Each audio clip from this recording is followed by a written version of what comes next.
Assalamualaikum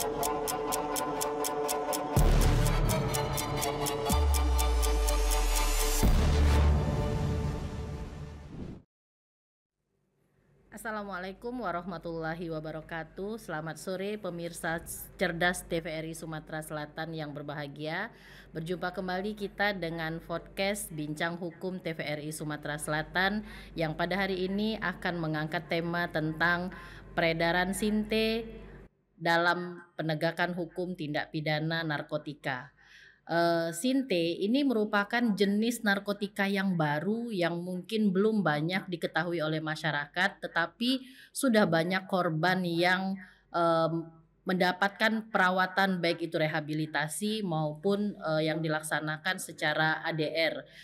Untuk itu lebih lanjutnya kita akan mendengarkan penjelasan dari narasumber yang sudah kita hadirkan di studio pada sore hari ini, yaitu Kanit 3 Unit Narkoba Polda Sumatera Selatan, yaitu Bapak Ibtu Andi Pratama SHMH, dan beliau juga sudah mempunyai salah satu pengalaman melakukan penyidikan terhadap tindak pidana sinte di bidang narkotika Unit Direktorat Narkoba Polda Sumatera Selatan.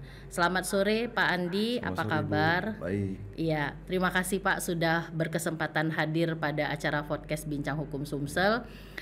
Kenapa kami mengundang Bapak? Karena memang peredaran sinte ini sangat masif tetapi belum banyak diketahui oleh masyarakat. Ya. Untuk itu kami minta supaya nanti bisa kita berikan penjelasan secara komprehensif agar nanti masyarakat mendapatkan pengetahuan dan melakukan rehabilitasi terhadap anak-anak yang kemungkinan terkena dari dampak sinte tersebut. Pak Andi, tadi kan sudah kita sampaikan bahwa sinte ini peredarannya cukup luas. Kalau dalam Undang-Undang 35 tahun 2009 itu kan ada jenis narkotika golongan 1, golongan 2, dan golongan 3. Untuk sinte itu sendiri sebetulnya apa dan masuk dalam kategori narkotika golongan berapa, Pak? Sinte itu yang beredar di Indonesia, bahkan seluruh Indonesia, bahkan sekarang sampai ke kabupaten kota yang belum banyak penduduknya, Bu ya. Iya. Itu termasuk golongan 1. Oke. Yang berbentuk senyawa kimia, bukan tanaman. Oke. Tuh. Jadi artinya ada narkotika ini ada yang dari tanaman, ada yang sintetis begitu ya. Kebetulan sinte ini yang dari sintetis begitu. Nah, peredaran sinte ini kan kayaknya belum banyak yang mengetahui, dan saya sendiri sejujurnya Pak baru ngobrol-ngobrol ini mengetahui ada narkotika yang namanya sinte. Ini bisa Bapak jelaskan dari jenis apa sinte tersebut dan bagaimana penggunaannya serta dampaknya, Pak? Sinte itu, Bu, seperti yang saya sampaikan. Iya. Jadi sinte itu termasuk golongan 1, senyawa kimia bukan tanaman. Jadi golongan 1 itu terdapat ratusan jenis senyawa kimia. Oke. Jadi salah satu dari senyawa kimia yang pernah kami ketahui yang bisa dijadikan cairan sinte itu bernama pinaca. Pinaca.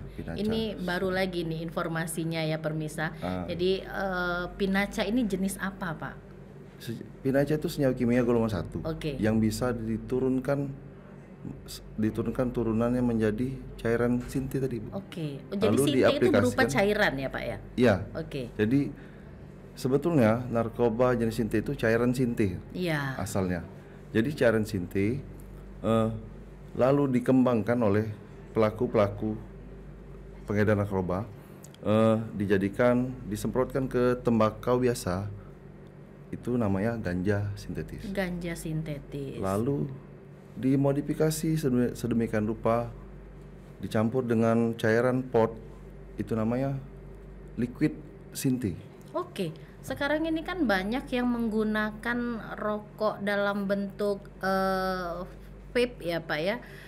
Apa vape itu juga terindikasi cairan sinte atau bagaimana Pak?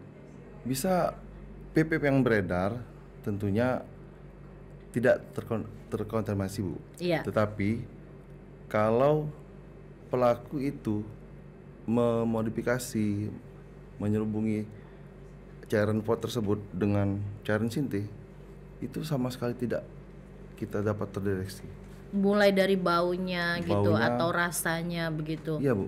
Tapi setelah kita lihat dia memakai pot tersebut, lalu terjadi efek nyata dan langsung Bu. Itu Efeknya gimana baru ini, itu Pak? dia itu cairan sinte. Iya, efek yang dimaksud tadi efek nyata dan langsung ini bagaimana? Jadi cairan sinte ini berbeda dengan efeknya ganja, Iya. efeknya sabu ataupun inek. Jadi cairan sinte ini setelah kita, yang saya tanyakan ke pemakai, Iya. begitu 3 kali hisap langsung bereaksi. Wow. Reaksinya itu paling berat menggelepar, kejang-kejang, muntah-muntah, lalu langsung tertidur seketika. Artinya efeknya langsung begitu ya, Langsung, Bu. Pak ya. Dan dampaknya juga secara permanen itu apa, Pak? Mungkin kerusakan di organ-organ tubuh dan otak. Otak ya. Nah, yang sudah ditangani oleh Bapak pada saat ini kan, karena memang kayaknya Sinte ini karena memang baru ya, dan sejujurnya juga mungkin masyarakat juga masih banyak yang belum memahami bagaimana peredaran Sinte ini. Yang sudah Bapak tangani peredaran Sinte ini bagaimana, dan pelaku-pelakunya itu apakah memang dari dalam kota Palembang, dari dalam wilayah Indonesia sendiri, atau dari luar negeri, Pak?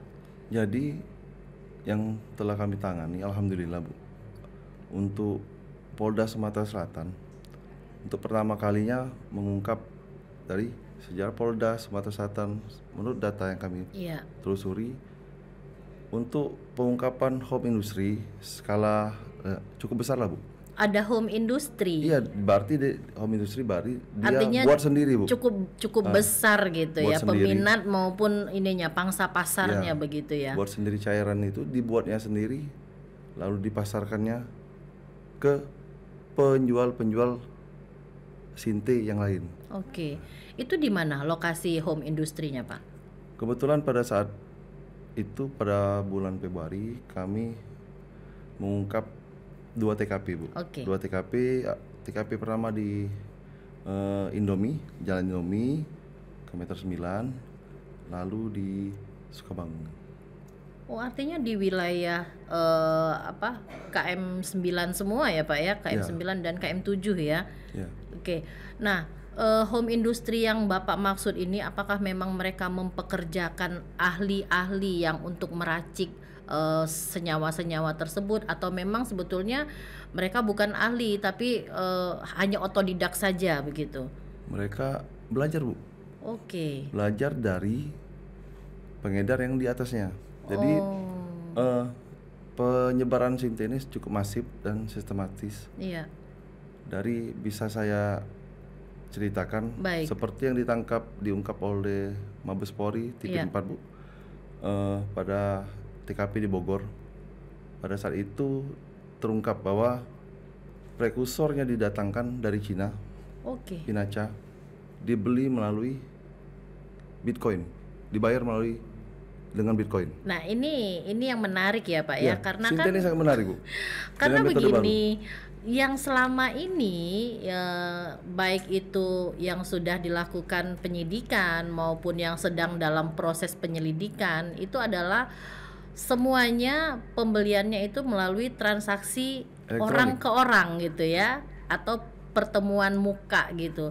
Sementara Sinte ini transaksinya dilakukan dengan media elektronik, dengan media sosial, dan bahkan menggunakan mata uang digital gitu kan. Artinya memang ini sudah luar biasa perkembangan zaman maupun dari peredarannya ini sendiri gitu. Ini bagaimana sih Pak? Apakah memang pengaruh dari elektronik ataupun industri digital ini sebegitu masifnya sehingga semua orang bisa menggunakan digital ini untuk kegiatan-kegiatan yang seperti Bapak sampaikan tadi?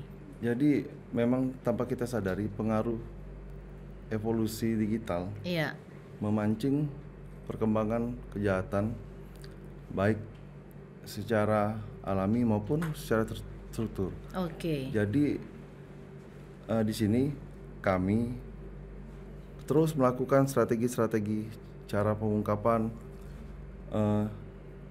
narkoba, baik sabu, inek maupun sinte ini. Karena sinte ini sangat unik, Bu. Iya. Seperti yang saya katakan, dari prekursornya saja dibeli melalui Bitcoin. Lalu ini BD nih. Iya. BD yang di atas, misalnya domisili Jakarta. Dia memasarkan prekursornya yang senyawa kimia pinaca. Seperti yang saya tangani, contohnya 50 gram yang dikirim dari BD tersebut dan dipasarkan juga melalui Instagram. Oke. Dikirim melalui JNT. 50 gram itu harganya 80 juta, Bu. Wow, luar biasa. Artinya sinte ini memang Lebih mahal dari sabu. jenis narkotika yang mahal begitu ya Pak ya? Jadi 50 gram tersebut bisa dijadikan 50 gram bisa dijadikan 1 liter cairan sinte. Oke. Berarti 1 kilo, kalau kita samakan liter sama kilogram hampir sama kan, Bu? Iya. Jadi 1 liter 1 kilo sabu. Wow, luar Kan yang biasa. terkenal sabu Itu nih. berapa nih Pak? Kalau misalnya kita dari 50 gram tadi terus dicairkan kembali menjadi 1 liter itu per liternya, bukan per liter ya mungkin ya, per mili ya. Per Per mili, Bu. mili itu berapa harganya Pak? Jadi di kalangan pemuja sinte ataupun penjual sinte, Iya. tengkulak. Kalau tengkulak dia pasti beli sinte dari BD yang di atasnya Oke. berbentuk cairan sinte, misalnya 100 ml, 50 ml.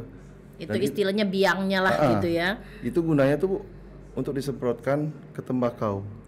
Oke. Nah, tembakau. Lalu dijualnya dalam bentuk R, 1R, 2R.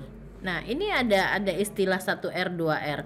Apakah memang di kalangan mereka yang menggunakan sinte ini ada kode-kode khusus, Pak, supaya mereka bisa membeli, bertransaksi atau menggunakan bahasa seperti apa? Ya tentunya mereka mempunyai bahasa resmi Mas, bagi oh, saya. ada bahasa resminya Kalau kita begitu. tidak memakai bahasa itu, Iya. tentunya kita tidak akan dilayani oleh akun IG tersebut. Oh, artinya mereka tahu ya bahwa Tahu. memang ini bagian dari mereka atau bukan gitu ya. Jadi terus kita awali dengan akun Instagram kita harus Iya. undercover secara bagus, Iya. dari followers, dari akun tersebut sudah dibuat berapa lama. Oke. Nah, dari situ dia percaya bahwa akun ini bukan akun Fake gitu ya. Iya. asli pemuja sinte. Oke. Nah, terus untuk mengawali percakapan kita DM, Bu. Kita ikuti dulu. Dia nggak mau memberikan nomor WhatsApp gitu kan supaya kita bisa melacak keberadaannya gitu. Tidak. Oke. Dia tidak akan memberikan nomor WhatsApp. Tapi pada aplikasinya, setelah kita setuju untuk membeli, dia bisa memberikan kita nomor Dana, nomor GoPay, Oh, oke. nomor rekening.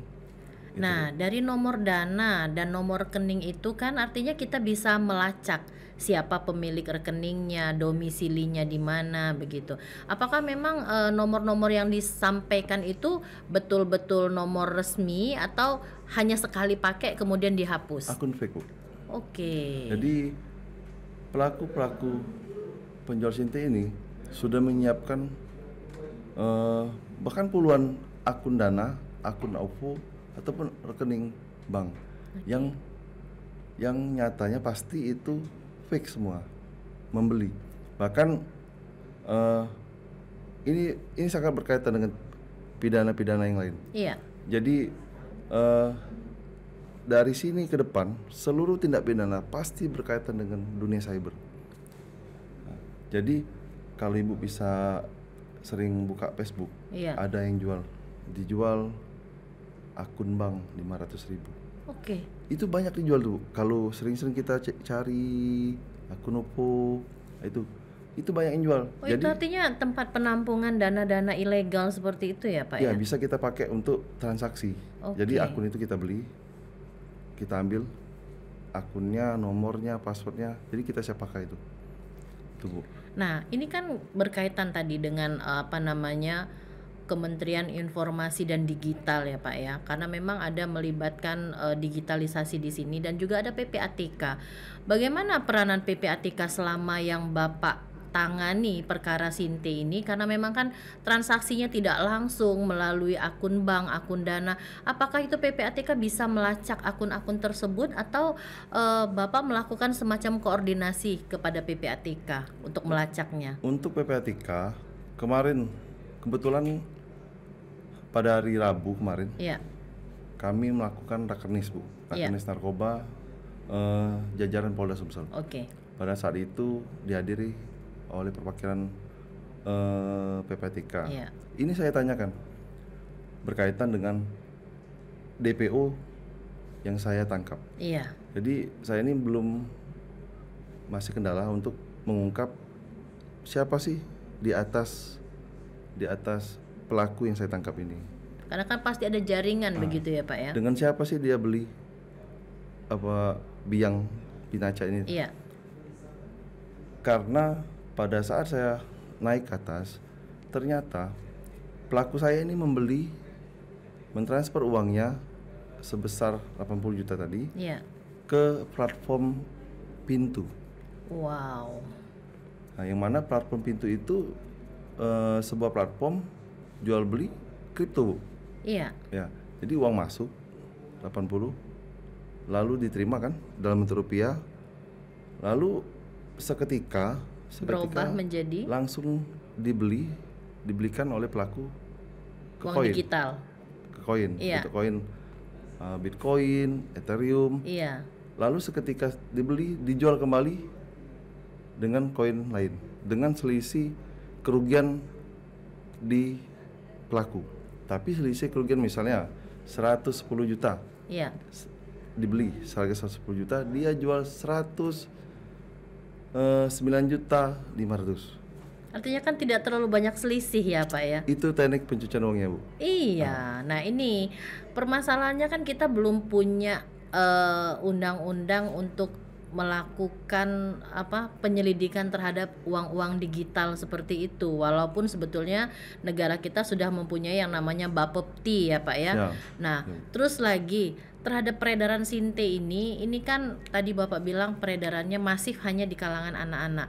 Sebetulnya harga Sinte itu sendiri berapa? Kalau ganja itu kan mungkin ada hitungan gram, ada hitungan kilo gitu ya. Sinte ini gimana perhitungan yang dijual dengan paket paling kecil gitu? Paket paling kecil yang saya tahu 1R, Bu. 1 R itu gimana, Pak? Dalam bentuk ganja sintetis. Oke. Itu rokok ya, Pak ya? Tembakau, Bu. Oh, Tembakau tembakau. dimasukkan dalam klip, Iya. klip plastik Oke. dalam berat 1 gram. Iya. Nah, ini yang unik lagi, Bu. Jadi penjual Oke. dan pembeli Ini menarik itu ini, Pak. tidak ketemu tuh, Bu. Antar pembeli dengan penjual ini tidak pernah ketemu. Jadi kalau kita untuk nangkap peredaran sabu, kita undercover buy, datang nyamar, Iya, pasti kena membeli, orangnya langsung kan? diserahkannya sabunya, Iya. kita tangkap. Iya. Pasti kan ketemu dengan penjualnya. Nah, lalu Sinte ini Instagram nih kita nggak tahu siapa yang punya Instagram. Oke. Tentunya data yang di Instagram tersebut ya data palsu semua. Tinggal masukin email, gambar-gambar, Betul. selesai. Kita tidak tahu. Terus dia ngajuin nomor rekening, OVO, fake semua. Iya. Nah, terus untuk penyerahannya setiap hari pelaku Sinte itu sebelum melakukan transaksi dia telah menyiapkan paket-paket tertentu, misalnya 2R 10 paket, 5R 3 paket, lalu disebarnya ke titik-titik tertentu dan dihafali dengan data foto-foto map, foto-foto map. Nah, pada saat ada yang beli, misalnya 2R, dia sudah hafal, Bu, 2R ada 5 biji, adanya di Demang ada 5 Oh, biji. jadi mereka sudah menentukan titiknya Jadi begitu. dia tinggal lempar foto, Iya. ada di dalam kotak rokok. Iya. Titiknya itu tinggal lempar foto, titik koordinat map, Oke. lalu dilemparnya ke DM-nya yang pembeli. Setelah pembeli menyatakan telah mentransfer. Oke. Jadi tidak ketemu, Bu. Oh, artinya hanya terputus percakapan hanya di dalam media sosial saja Iya. ya, tidak pernah bertemu fisik begitu ya? Makanya butuh strategi khusus untuk kami, tantangan bagi kami Polda Sumsel untuk melakukan terobosan-terobosan baru Iya. yang sebenarnya bisa kita katakan ini sudah darurat, Bu. Oh, darurat. Darurat sekali. Ya karena sebetulnya tidak masyarakat belum tidak tahu ada yang gitu. merasa. Iya. Tidak ada yang merasa karena masyarakat secara umum tidak tahu. Tidak paham, yang Bahkan- mereka tahu hanya sebatas Iya. ekstasi gitu ya. Terus apa namanya ganja, terus ada lagi yang namanya sabu, hanya sebatas itu. Mungkin di kalangan praktisi bahkan akademisi pun tidak banyak yang tahu bahwa ada Mungkin. jenis narkoba yang namanya sinte Mungkin, Bu. begitu. Jadi peredarannya ini mulai dari SMP sampai mahasiswa. Stop di situ, Bu.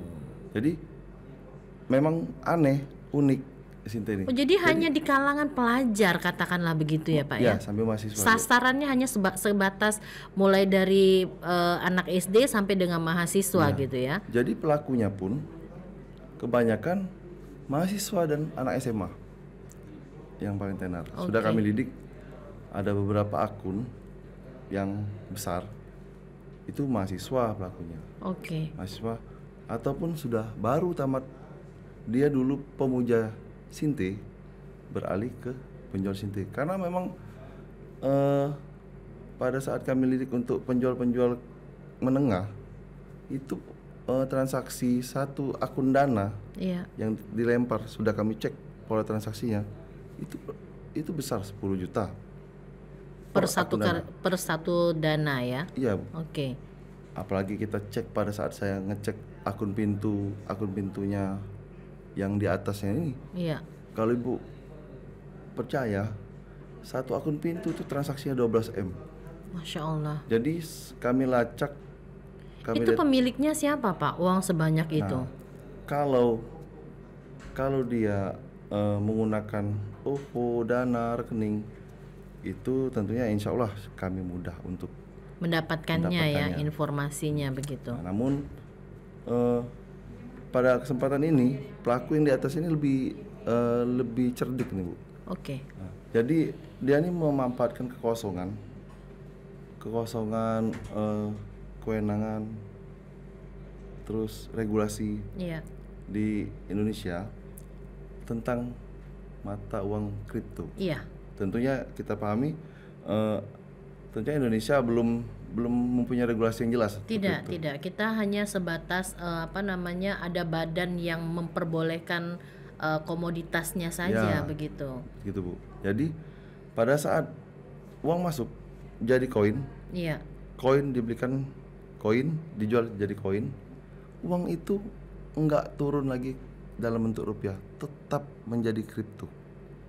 Jadi Artinya mereka bisa menjual itu kan kayak namanya kripto kan mereka bisa jual di luar negeri, Iya. bisa dijadikan alat tukar di di beberapa negara begitu kan? Jadi harapan kami pada saat kami melakukan penyelidikan secara digital, uang tersebut di akun pintu tersebut, uang itu berubah ditarik menjadi rupiah nih, Bu. Oke. Masuk Masuk ke bank ke nih. rekening. Masuk ke bank, terus tinggal follow money kita. Dapat pasti. Berapa lapis pun kita ikutin terus. Iya. Arahnya kemana kan. Nah tapi kalau setelah itu masuk kripto, dia masuk dompet nih, Bu. Dompet digital. Dompet ini apa nih Pak? Oh, yang semacam ini ya, semacam Iya. tempat penampungan uang digital dompet begitu ya? Ataupun sekarang ada yang disebut dongle. Apa tuh Pak? Dongle itu semacam kayak seperti flash disk.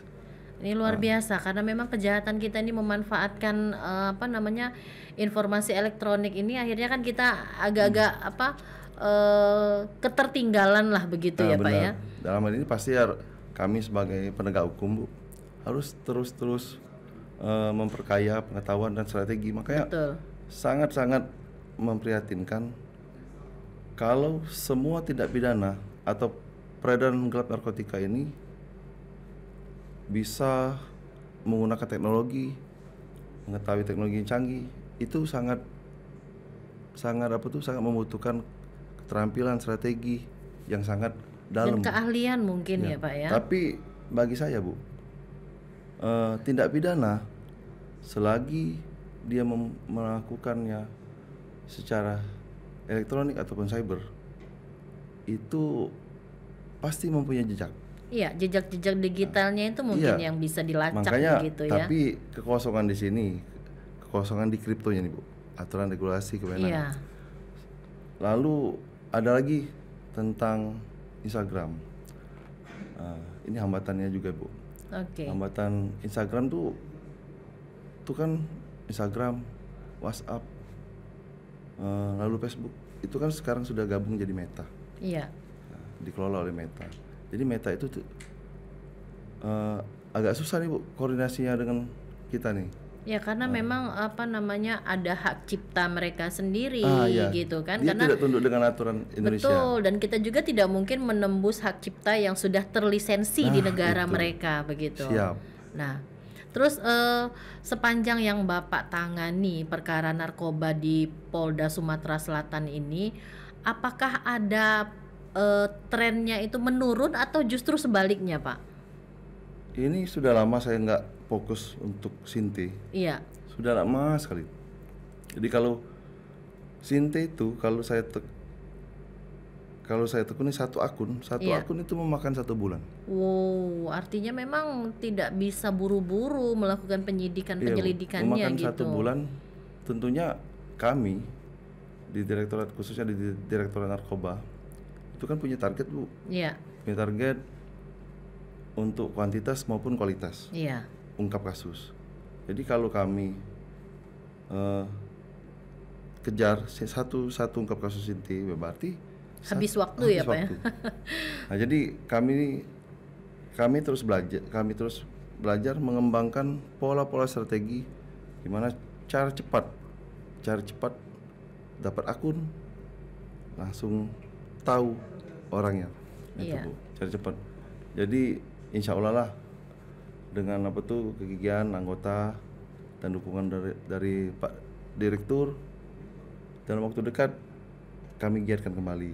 Jadi Oke. pola-pola ini misalnya dari ada info nih sabu lagi banyak nih, Pak Dir kebijakannya hantam sabu dulu, kita hantam sabu dulu. Oke. Artinya untuk di Kota Palembang khususnya ini angka kejahatan untuk narkoba ini mana yang paling banyak, Pak? Atau penggunaan dari Sinteka atau penggunaan dari psikotropika jenis sabu itu? Kalau saya tidak mengetahui pasti Bu ya. Iya. Seperti saya jelaskan, pengguna dari Sinte itu bisa dari SMP sampai mahasiswa. Putus di SMP, putus lewat di SMA mahasiswa itu tidak lagi. Oh, oke. Yakin. Jadi dia hanya pemujanya- sebatas mahasiswa Iya, saja. Bu. Tetapi ini sabu, kalau sabu ini mulai dari SMA Sampai dewasa mungkin ya. sampai bau tanah. Oke. Iya, bahkan ibu-ibu rumah tangga yang notabene kita tidak menyangka-nyangka seharinya pakai jilbab, jualan sayur, itu nyabu. Oke, ada juga fenomena seperti Iya, itu, Pak. Iya Bu. Oke. Yang sudah Bapak tangani sekarang perkara yang sedang berjalan ataupun yang sudah di P21 kan, Iya. itu berapa banyak, Pak, pelaku perempuannya dan pelaku laki-laki? Ini perkiraan Bu ya, saya Iya. kalau yang saya tangani saja sepanjang tahun 2025. 2025 ini ada sekitar 5 orang.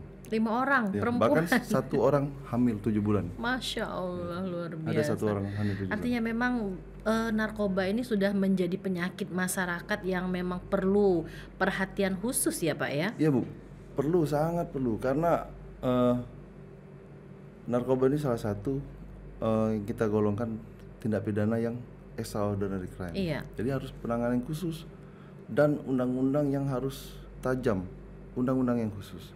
Jadi di bincang ini saya mendorong pemerintah dalam hal Iya. ini bisa merancang kembali undang-undang tersebut. Ada banyak kerancuan dalam pasal pidana di narkotika. Iya. Itu Oke. Kalau misalnya, ada yang namanya rehabilitasi gitu kan, Pak. Apakah rehabilitasi yang dilakukan itu memang, digagas oleh masyarakat atau justru memang dianggap perlu oleh penyidik sepanjang memang, apa namanya, untuk kemaslahatan dari si pelaku sendiri. Ini Nah bagaimana ini kriteria yang perlu direhabilitasi? nah ini termasuk ini memang memang keharusan nih Bu, Iya keharusan dan merupakan program dari pemerintah pusat iya bahwa pengguna adalah korban. iya. Jadi pengguna yang kecanduannya eh, bukan secara berlebihan itu harus direhabilitasi. Rehabilitasi begitu. Nah, tentunya sudah diatur undang-undang dan leading sektornya nih BNN nih Bu harus Oke. melakukan asesmen. Dan, tempat rehabilitasinya itu di mana, Pak? Apakah kita sudah punya katakanlah satu rumah sakit khusus atau rumah pembinaan khusus yang memang diperuntukkan untuk rehabilitasi dari, orang-orang yang mengalami penyalahgunaan narkoba?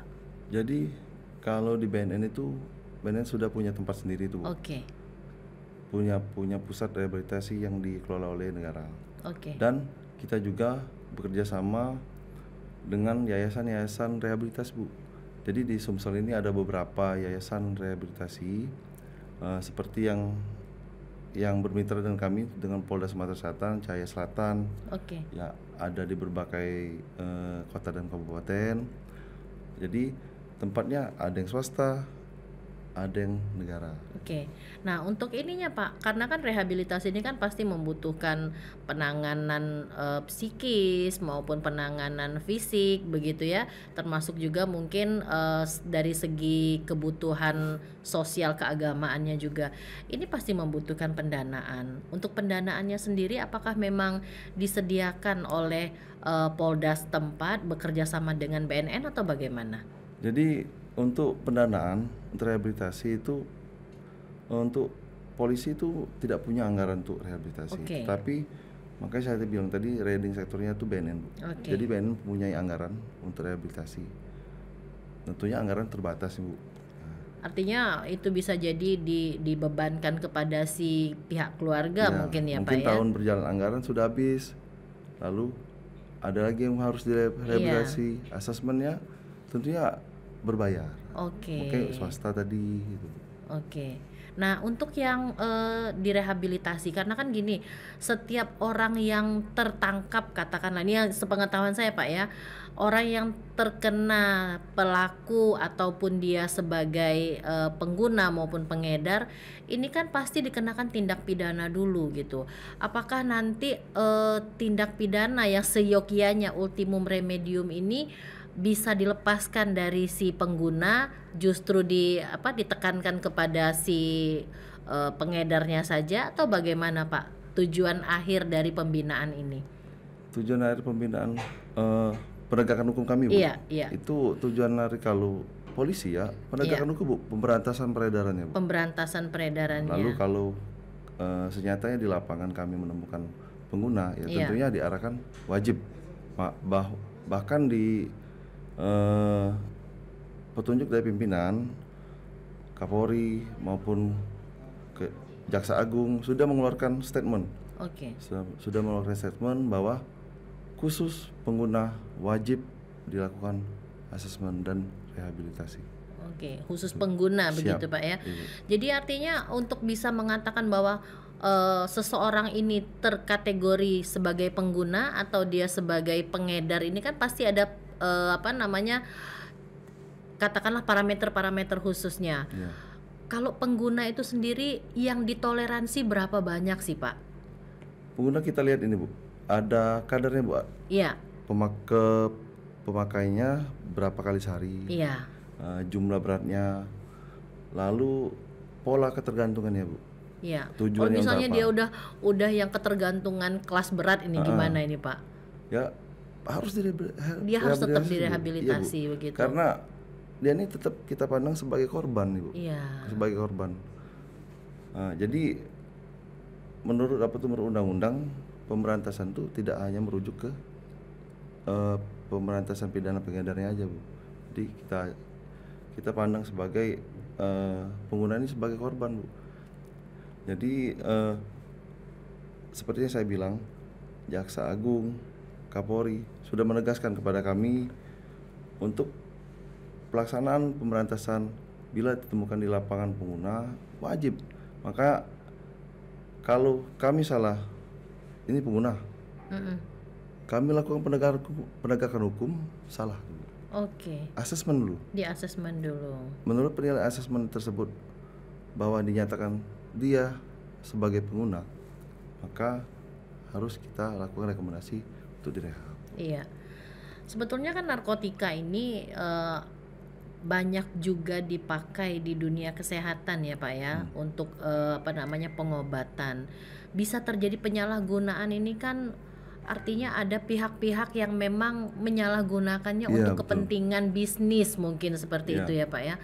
Apa nih Pak dari kepolisian khususnya Polda Sumatera Selatan dalam hal Sinte ini sudah diberikan sosialisasi atau bagaimana ke sekolah-sekolah, karena tadi kan yang Bapak sampaikan penggunanya itu mulai dari anak usia SD sampai dengan usia kuliah begitu. Kalau saya melihatnya memang ada semacam penghancuran secara sistematis Iya. untuk generasi, khususnya generasi Indonesia ini di kalangan itu kan memang sedang otak anak itu kan sedang berkembang, minatnya sedang tumbuh. Nah, ini bagaimana Pak sosialisasi ke sekolah-sekolah supaya orang tua bisa mengetahui anaknya ini terindikasi penggunaan Sinte atau tidak begitu. Tentunya pada saat kami mendapat ini berhasil mengungkap Sinte, Iya. berarti sudah urgent nih, Bu. Sudah Polda ini wilayah hukum Polda Sumatera Selatan ternyata sudah darurat Sinte. Iya. Sudah menyebar ke seluruh kabupaten kota.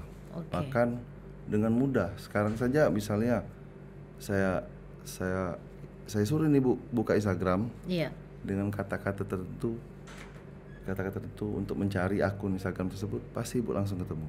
Oke, artinya memang sudah tidak lagi menjadi sulit ya mencarinya gitu Nah, ya. maka dari itu pada saat kami melakukan kami laporkan ungkap tersebut kepada Pak Direktur meneruskan laporan tersebut ke Pak Kapolda, lalu Pak Kapolda memerintahkan Direktur Binmas untuk melakukan sosialisasi, Bu, Iya. ke sekolah-sekolah, ke kampus-kampus. Iya. Makanya rekom kami kemarin untuk sosialisasi itu dari SMP, Bu. Dari SMP ya. Usia rawannya memang Iya, Bu. di usia SMP begitu ya Pak ya. Oke. Kembali lagi kita Pak. Kalau misalnya nanti ternyata peredaran Sinte itu katakanlah sudah di modifikasi ya, kalau tadi dalam bentuk cairan, dimodifikasi kembali karena kan kejahatan ini kan semakin lama semakin menemukan arah baru begitu. Dari bentuk cairan menjadi bentuk padat, katakanlah bentuk entahkah yang bisa langsung dimakan atau gimana. Ini ciri utamanya sehingga orang bisa memahami agar berhati-hati melakukan konsumsi baik itu makanan cair ataupun makanan yang padat, ini gimana Pak? Karena memang ini membahayakan menurut saya ya. Jadi, Bu, narkoba itu tentunya tidak didapat dengan mudah. Oke. Ya, jadi misalnya kita ada isu-isu ada permen Iya. yang dengan kandungan Iya kan narkoba. ada beberapa berita yang mengatakan bahwa anak-anak SD makan permen Saya begitu. rasa itu hoak, Bu. Oke. Jadi narkoba itu tidak didapat dengan mudah, tidak didapatkan dengan secara gamblang dikasih-kasih. Iya, karena kan kita sebagai orang tua kan agak ketakutan loh Pak. Ada berita tentang permen yang mengandung narkoba atau jajanan anak yang berisi narkoba begitu. Mungkin itu permen mungkin didatangkan dari luar negeri Oke. yang bahan baku kimia yang berbahaya, bukan narkoba. Bukan narkoba gitu. Itu.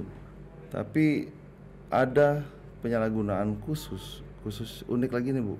Mungkin banyak yang belum tahu. Iya. Jadi penyalahgunaan obat-obatan yang beredar secara umum, Iya. bisa melalui resep, itu dimodifikasi oleh pengguna ataupun pengedar. Iya. Ini pengguna tapi tahu cara modifikasi. Ini pengedar tahu cara memodifikasi lalu dijual. Oke. Nah, salah satu contoh, misalnya ketamin HCl. Ketamin HCl itu semacam ampul. Itu setahu saya itu obat bius. Oke. Yang digunakan untuk kesehatan Iya, mungkin ya Pak ya, di dunia kedokteran mungkin ya. Dengan cara-cara tertentu didapatkan melalui pembelian Resep. resep Iya. ataupun order by perusahaan atau order by klinik apa dokter, lalu dikeluarkanlah dari apotek atau dari distributornya. Iya.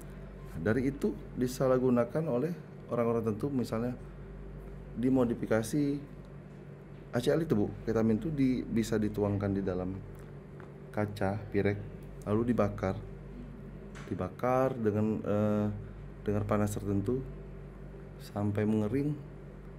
Dia tuh kalau sudah mengering menjadi semacam kerak putih. Oke, iya. Kerak putih, lalu kerak putih itu dikerik dituangkan di dalam wadah yang bisa kita tumbuk, Oke. lalu dihaluskan pakai sendok aja sudah halus seperti gula halus itu Bu, gula yang halus, putih ya, yang gula halus putih gitu ya. Nah, kalau kita lihat penampakannya sebagai sama seperti morfin, tapi bukan morfin Bu. Oke. Dan itu kegunaannya apa Pak? Itu bisa seperti yang saya pelajari, itu bisa tetap halusinasi, Menurunkan tapi daya kesadaran juga. itu pandangan kita tuh seperti berkunang-kunang, mungkin melayang-melayang gitu. Oke. Gitu Bu. Jadi cara menggunakannya tuh cara penyebaran tetap dimasukkan di klip seperti sabu bubuk itu yang sudah jadi dari HCl tadi, ketamin HCl, dijual. Dan itu masuk jenis kategori narkoba juga. Itu bukan narkoba, itu semacam obat bius Bu. Penyalahgunaan Iya, obat obat-obatan. saja gitu Iya. ya, tapi tidak masuk golongan psikotropika Iya, maupun golongan narkotika begitu. Nah, ini kan menarik ya Pak ya, karena memang banyak sekali penyalahgunaan obat gitu kan. Akhirnya kita timbul semacam ketakutan sendiri gitu. Ini kan ada pihak dokter yang memberikan resep. Artinya kan dokter ini pada posisi dia menjalankan tugasnya, memberikan resep untuk pasiennya. Tiba-tiba terjadi penyalahgunaan, entahkah itu dari pasien atau siapapun yang menggunakan resep itu. Dokter ini bisa nggak ditarik sebagai orang yang terperiksa dalam perkara mungkin ditemukan tindak pidananya begitu? Sepanjang dia tidak mengetahui dan tidak berperan bermufakat jahat, Iya, tidak bisa. iya. Sepanjang hal itu bisa kita buktikan dia tidak mengetahui. Tapi kan dokter kan pasti punya kode etik. Iya. Dan dia juga sebelum diperiksa oleh penyidik, mungkin dia akan dilakukan pemeriksaan terlebih dahulu oleh Ikatan Dokter Indonesia, Iya. mungkin seperti itu. Jadi ya Pak. klien tersebut kita nilai bahwa dia itu mengeluarkan resep tersebut dengan sengaja, tahu bahwa ini dipakai bukan untuk yang semestinya, itu berarti baru dia bisa dikenakan. Oke, iya. Artinya banyak sekali penyalahgunaan baik itu obat maupun narkotika. Nah, narkotika ini sekarang juga katanya ada jenis baru yang menimbulkan efek seperti orang itu menjadi kayak itu namanya mayat berjalan gitu, itu Pak namanya, mumi kah atau apa itu namanya Iya, itu? itu ada di luar negeri ya Bu. Iya. Itu udah masuk belum ke Indonesia? Itu kan mengerikan sekali Pak Yang efeknya. saya tangkap dan saya rasakan di Indonesia ini, saya rasa belum ada Bu. Belum ada ya. Tapi seperti golongan jenis-jenis baru, happy water. Iya, ini ada lagi nih namanya Iya, happy water ini. yang saya sebut tadi, jenis-jenis baru, tapi itu tetap melanggar Bu. Iya. Tetap melanggar, bisa kita tindak. Seperti yang saya jelaskan tadi, ketamin HCl itu sebutannya K. Oh, jadi dia punya K. kode-kode kunci Iya, gitu ya. namanya K, jadi berubah jadi K. Oke. Terus happy water itu gabungan dari ada semacam komposisi sabu, ada komposisi ineknya, tuh dijadikan semacam cairan Jadi Iya. dikemas sedemikian rupa kayak seperti kemasan Mustang, Ferrari. Oh, itu semacam minuman begitu ya, Pak ya? Iya Bu, Oke. seperti minuman ringan. Oke, oke, Nah, oke. lalu Artinya suplemen-suplemen itu bisa dikhawatirkan ada campuran-campuran yang zat-zat berbahaya gitu ya, ya Pak? itu biasa diedarkan di diskotik-diskotik, di tempat-tempat Hiburan lah gitu ya. hiburan dan di tempat-tempat eh, layanan kepriaan tuh bisa diadakan secara terselubung. Maksudnya tempat game. Enggak, misalnya tempat pelacuran itu ada Oh, dijual. oke. Karena kemungkinan efek itu meningkatkan vitalitas begitu. Oke, oke, oke. Nah, ini kan menarik ya, Pak ya. Sebetulnya permasalahan narkotika dan psikotropika ini bukan yang akhir-akhir ini saja terjadi ya. Sudah dari beberapa dekade bahkan menjadi sorotan terus-menerus oleh pemerintah pemberantasannya. Tetapi yang kita ketahui, apakah tidak ada kerjasama antara Mabes Polri dengan Interpol untuk melacak jaringan atau sindikat narkoba secara internasional gitu? Ya, tentunya kerjasama itu sudah pasti ada Bu. Baik. Jadi kerjasama itu terbukti bahwa telah banyak ungkap-ungkap yang kita rilis di Mabes Polri yang baru-baru ini 2 ton Iya. bersama dengan bea cukai. Iya. Pintu masuknya kan laut semua tuh Bu. Oke. Laut semua dan dalam jumlah besar. Tentunya info tersebut datangnya dari jaringan Interpol. Iya. Jaringan ada yang di luar menginformasikan bahwa akan ada kedatangan sekian banyak narkoba, lalu dicek kedatangannya kan dengan ciri-ciri kapal ini dilakukan patroli kan, lalu dapatlah benar berarti bahwa ada pengantaran narkoba dengan jumlah besar. Nah, ini yang jadi pertanyaan juga. Jalur perairan atau jalur laut ini kan di setiap perbatasan kan kita punya petugas ya Pak ya, petugas perbatasan itu, baik itu Polri ataupun dari TNI. Apakah tidak ketat pemeriksaan pada saat melalui perbatasan antar perairan begitu, sehingga kok dengan gampangnya masuk narkoba ini gitu, ataukah memang disusupkan dengan cara bagaimana sehingga tidak terdeteksi dari petugas perbatasan? Ya tentunya Bu, kita tahu semua bahwa garis pantai Indonesia ini sangat panjang. Betul, iya. Jadi di mana saja kapal kecil, kapal besar bisa bersandar. Oke. Jadi tentunya dengan segala keterbatasan Polair, TNI Angkatan Laut, Bea Cukai, Iya. Bakamla maupun Coast Guard, Iya. itu sudah ada semacam Koordinasi ya. MOU Iya. antar pemerintah untuk melakukan pengamanan, tentunya termasuk BNN ya Bu ya, Iya, iya. semacam pengamanan penegakan hukum masuknya narkoba ke Indonesia. Iya. Kalau kita tentunya kalau Ibu tidak ketat, ya tentu tidak ketat karena garis pantai kita sangat luas. Artinya Jadi, memang setiap orang itu bisa masuk tanpa melalui pengawasan ketat begitu. ya, tapi yang kita Atau dilakukan dengan penyelundupan, Pak? diselundupkan dengan kapal-kapal tertentu, dengan pengelabuan tertentu, misalnya Iya. kapal ikan Bu. Iya. Ini benderanya bendera Thailand misalnya, Iya. bawanya pura-puranya kapal ikan, lalu di atasnya tuh ikan semua Bu. Nah, dia tuh mempunyai semacam pack kompartemen yang secara kasat mata kita tidak akan mengetahui adanya ruang rahasia, ruang tambahan. Tempat menyimpan ya. narkotika Iya. itu ya. Ternyata ada beberapa ton di bawahnya. Itu kalau kita tidak mempunyai informasi akurat dari jaringan informan kita misalnya, Iya. itu tidak akan menemukannya Bu.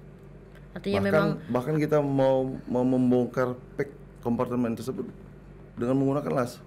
oh, jadi memang Pasti kan kita sudah pasti sedemikian tuh. mereka kemas begitu Iya, ya, Bu. Pak ya. Sudah pasti kita yakin di bawah tuh ada narkoba. Oke. Tentunya sama seperti hal penyelundupan di jalur darat. Seperti yang bisa kita lihat dan kita dengar, misalnya peredaran narkoba dari Aceh, dari Iya, Riau, iya. itu bisa-bisa di dalam ban serep, bisa-bisa di dalam tangki, Bu, tangki minyak. Wow, Iya, Bu. Jadi luar tangki biasa. minyaknya dipisahkannya setengahnya dipakai, setengahnya dikosongkan untuk nyimpan sabu beberapa kilo. Dan itu tidak terdeteksi begitu, Pak ya? Kalau kita tidak mempunyai informasi yang akurat dan dengan menggunakan teknik-teknik tertentu, Iya. tidak akan tahu gitu. Baik, iya. Ada narkoba di dalam tangki tersebut. Artinya memang peredaran narkoba ini bukan hanya masif tetapi juga banyak cara yang dilakukan untuk melakukan penyelundupannya begitu ya, Pak ya? Cara dan pelaku-pelaku pengedar narkoba ini sudah belajar terus.